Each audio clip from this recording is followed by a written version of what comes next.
আবার পরিষ্কার হয় না, ভীষণ রাগ হয়, রোজ মাজতে হয়। আর আমি পিতাম্বরী দিয়ে মাজি না, আমি এরকম কাদামাটি দিয়েই মাজি। দেখো তাও কত সুন্দর ঝকঝক করছে। শুধু আমরা খেলে হবে?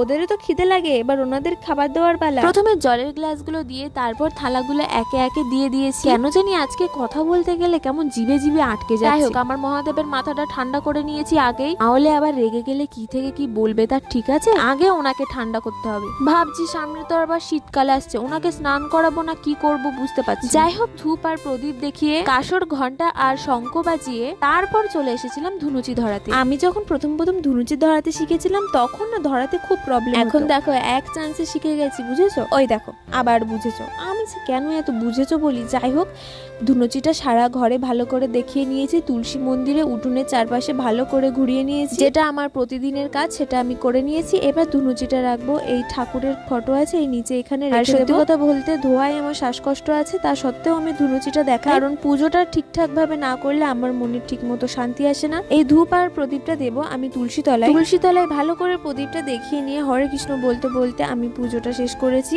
আর ভগবানের কাছে কি বললাম জানো তো? দাঁড়াও তোমাদের বলি। ভগবানের কাছে বলেছি, ভগবান ইউটিউবের জন্য আমার কয়েকটা সাবস্ক্রাইবার বাড়ে, তবেই আমি মানসিক শান্তি পাবো। কেন বলছি দাঁড়াও, অ্যাকচুয়ালি একটা ভিডিওর জন্য আমি অনেক কিছু করি, অনেক কিছু। একটা ভিডিওর পেছনে অনেক খাটতে হয়। তোমরা লাইক সাবস্ক্রাইব করো, প্লিজ সাবস্ক্রাইব মাই চ্যানেল আর একটা লাইক।